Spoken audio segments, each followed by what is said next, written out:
नमस्कार दोस्तों, कैसे हैं। स्वागत है आप सबका फिर से एक नए वीडियो में। तो दोस्तों आज की इस वीडियो में हम प्रोजेक्ट रेल यानी कि जनरल स्कूल का आपका जो है दोस्तों बिजनेस स्टडी यानी कि व्यावसायिक अध्ययन उसका हम लोग आंसर की लेकर आ गए हैं। दोस्तों वीडियो को जरा सा भी स्किप मत कीजिएगा। और ये दोस्तों क्लास 11th के लिए होने वाला है जो कि 20 मार्क्स का होगा, समय 1 घंटा।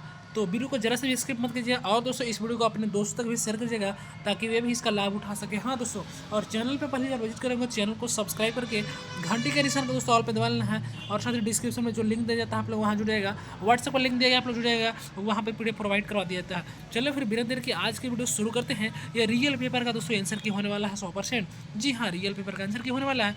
चलिए जल्दी से मिलाते हैं। पहला प्रश्न क्या बोलता है, ध्यान दीजिएगा।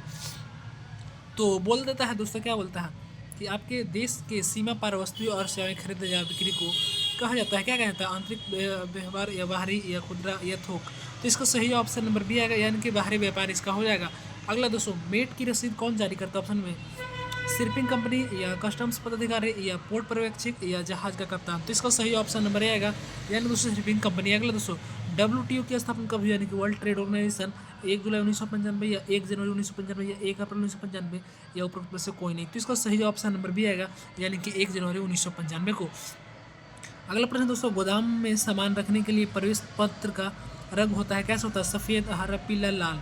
तो इसका सही आपका ऑप्शन नंबर सी आता है, यानी कि पीला। कैसा दोस्तों, तो पीला हो जाएगा सही जवाब। अगला, जब आयात निर्यात से अधिक होता है तो व्यापार संतुलन होगा, कैसे होगा, अनुकूल होगा, प्रतिकूल, सामान्य या इनमें से कोई नहीं। तो इसका सही जवाब ऑप्शन नंबर बी आएगा, यानी कि प्रतिकूल सही जवाब हो जाएगा। अगला, पोर्ट के गेट पर स्टाफ को कार्गो के डॉक के अंदर प्रवेश की अनुमति देने के लिए क्या चीज कहा जाता है, ऑप्शन ए मेट का रसीद, प्रवेश बिल या कार्टिंग आदेश या उपरोक्त में से कोई नहीं। तो इसका सही जवाब दोस्तों आपका ऑप्शन नंबर सी। क्या दोस्तों, ऑप्शन नंबर सी, यानी कि कार्टिंग आदेश फाइनल इसका जवाब आ जाता है। चलिए अब हम लोग इसका सब्जेक्टिव देखने वाले हैं। तो वीडियो को जरा सा भी स्किप मत कीजिएगा। चैनल पर नए हो चैनल को सब्सक्राइब करके घंटी के निशान कॉल पर दबा रख के रखना है। और इस वीडियो के डिस्क्रिप्शन में व्हाट्सएप चैनल का लिंक दिया गया है, तो आप लोग वहाँ भी जुड़ जाइएगा। और ये आपका ओरिजिनल क्वेश्चन का आंसर की होने वाला है, इससे आप लोग फेक मत समझिएगा, नहीं तो बाद में बहुत ज़्यादा पछताने वाले हैं। तो बोलता है सो बाहरी या अंतर्राष्ट्रीय व्यापार क्या है, बोलेंगे बाहरी या अंतर्राष्ट्रीय व्यापार दो या दो से अधिक देशों के बीच होने वाली वस्तुएं और सेवाओं का आदान प्रदान है।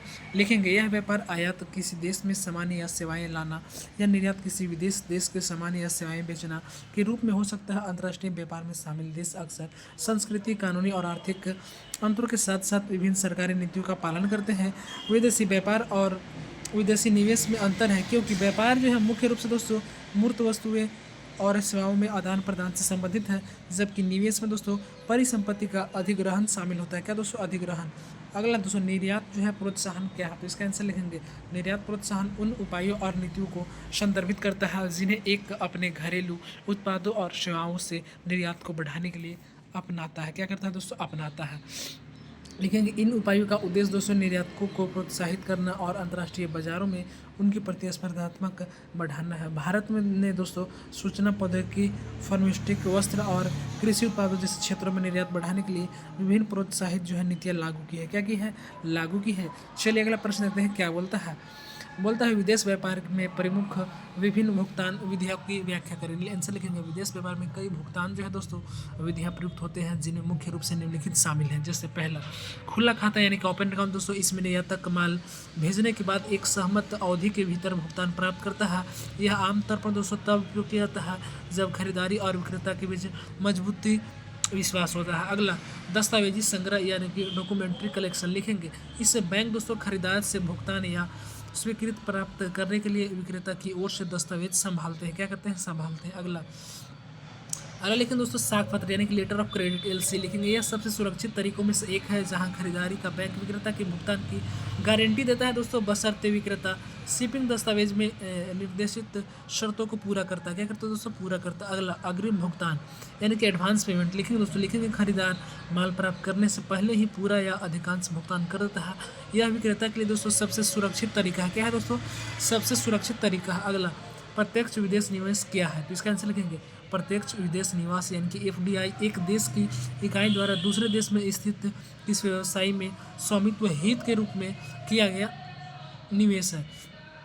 लिखेंगे दोस्तों यह जो निवेश है को विदेश कंपनी के प्रबंधन और संचालन में नियंत्रण या महत्वपूर्ण प्रभाव प्रदान करता है। FDI के माध्यम से दोस्तों एक कंपनी विदेश बाजार में 100% स्वामित्व वाले सहायक कंपनी स्थापित कर सकता है, जिससे उस व्यवसाय पर पूर्ण नियंत्रण होता है। यह पोर्टफोलियो निवेश से अलग है, जहां निवेशक केवल शेयर या ब्रांड खरीदते हैं और उत्पादन या विपणन गतिविधियों में शामिल नहीं होते। अगला प्रश्न है, मुख्य निर्यात निर्यात दस्तावेजों की विभिन्न प्रकार की व्याख्या करें। तो इसका आंसर हम लोग लिख देंगे। पहला लिखेंगे दोस्तों वाणिज्य चालान। क्या वाणिज्य चालान लिखेंगे? यह बेचे गए माल का एक बिल है जिसमें मात्रा, मूल्य और अन्य विवरण शामिल होते हैं। अगला दोस्तों पैकिंग सूची लिखेंगे। इसमें प्रत्यक्ष पैकेट की सामग्री, वजन और आयामों का विस्तृत होता है। अगला परिवहन दस्तावेज बोलेंगे लिखेंगे दोस्तों, जैसा कि बिल ऑफ लोडिंग या एयर वे बिल, जो माल की प्राप्ति और परिवहन अनुबंध के प्रमाण के रूप में कार्य करता है। अगला मूल प्रमाण पत्र में लिख देंगे दोस्तों, यह दस्तावेज प्रमाणित करता है कि माल जो है किस देश में निर्मित हुआ था, जो सीमा शुल्क उद्देश्यों के लिए महत्वपूर्ण है। क्या उद्देश्य महत्वपूर्ण? अगला निरीक्षण प्रमाण पत्र, यानी कुछ मामलों में यह सुनिश्चित करने के लिए माल का निरीक्षण किया जाता है कि वे अनुबंध विदेशियों को क्या करें, पूरा करते हैं। अगला दोस्तों आयात व्यापार की प्रक्रिया को संक्षेप में वर्णित करें। इसका प्रयोग किए जाने वाले प्रमुख दस्तावेज का नाम लिखें। तो हम लोग पहले लिख दिया है पूछताछ और आदेश, यानी कि आयात व्यापार तब शुरू होता है दोस्तों जब एक आयात संभावित आपूर्तियों से पूछताछ करता है और फिर एक खरीद जो है आदेश देता है।